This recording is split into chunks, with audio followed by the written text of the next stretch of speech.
Hi everyone, welcome back to my classes.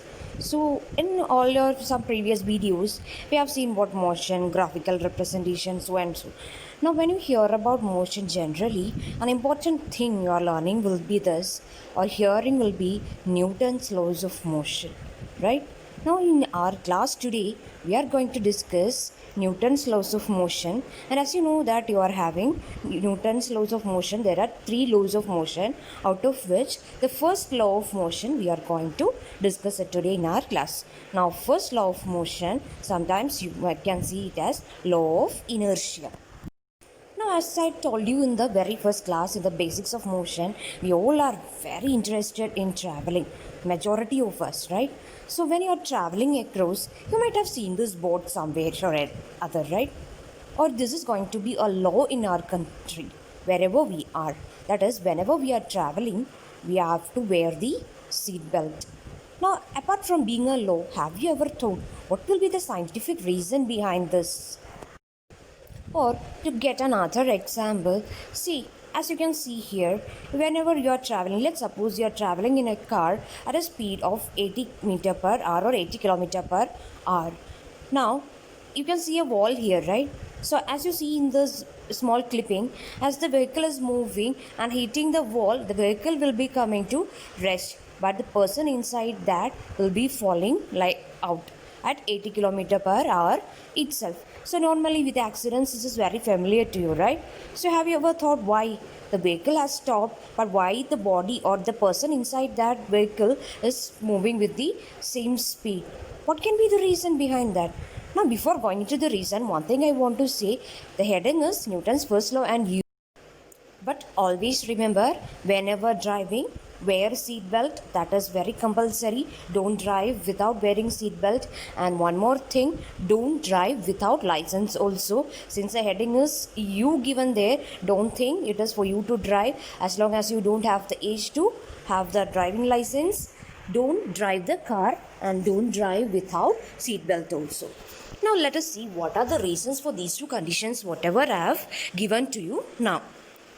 Now it is very well explained by Newton's first law of motion. That is, see, whatever bodies you are having, you have already learned what is motion, what is rest, isn't it? So whatever bodies are in motion, always they are having a tendency to be in motion itself. Or whatever bodies in rest, they are having a tendency to be at rest itself. Say for example, see, if we are in an idle state, as long as we don't have a force to learn something or do something, we will stay as such, isn't it? So always every objects, they are having a tendency to be in a state whatever they are at till that time. Or if you're getting a external force, maybe in case of learning, it can be a small inspiration from your teachers or from your friends, or maybe a force from your parents, then you will start learning, some students, isn't it? So like that, every object is having a tendency to be in a state whatever they are. So that tendency, you call it by the word inertia, right? Now here again in the figure, you can see two examples. These are also very familiar situations to you. That is, whenever you are in a bus or in any vehicle, it is at rest initially and suddenly it is going to start. You will always fall backward or move a little bit backward, right? Now suppose you are in a moving vehicle, a bus or whatever may be.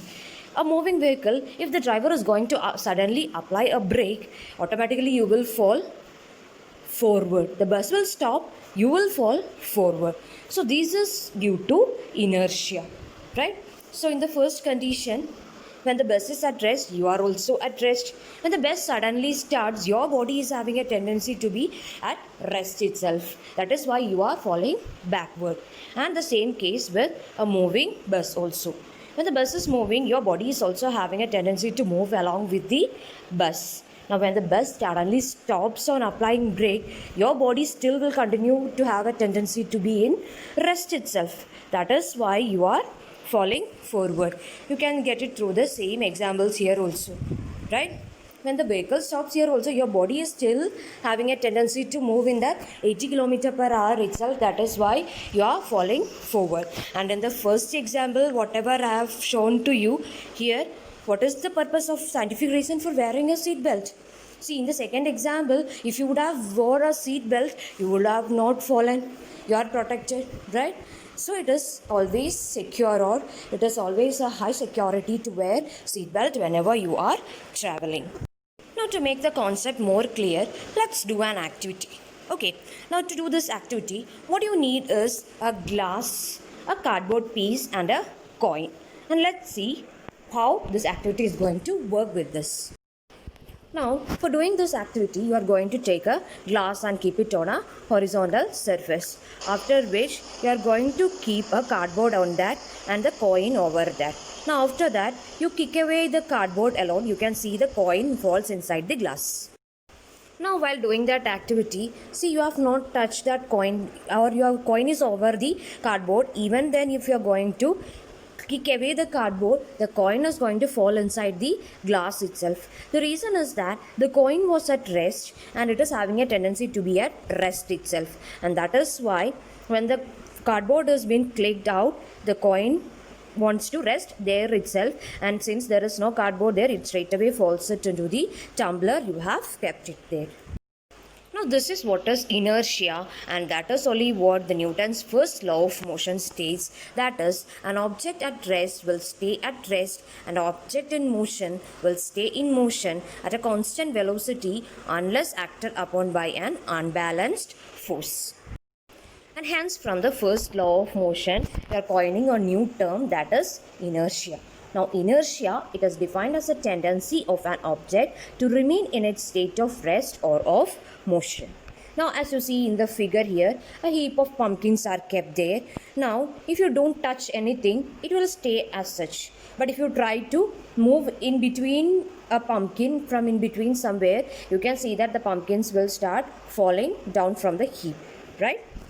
This also shows that pumpkins, whenever at rest, until you apply an external force, it will be there in rest itself. So many examples you can get it from the daily life. Now, Newton's first law, you can apply it in your life also. That is, you can be adaptable in your life, isn't it? See, in our life, so many conditions will be there, so many situations will be there. We also have to change our state according to the life situations, and we have to become adaptable in our life. We have to accept according to the situations, and we have to change ourselves, our state of rest or motion in life, our vision in life, and we have to achieve our goal, for which we have to be changing life situations, and we have to become adaptable in our life. See, so many examples now I have given you. Now I'll give you another situation for you to check your understanding, right? See, when you are seeing the television, when you are near sports day, even the athletes are running, will they be able to stop exactly at the ribbon point or the finishing point? No, they will cross the ribbon and will run for a little bit and they will stop.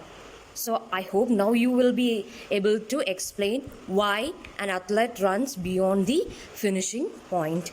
Just try it. So this is all for Newton's first law of motion. Now, till I come with the second law and third law in the next class,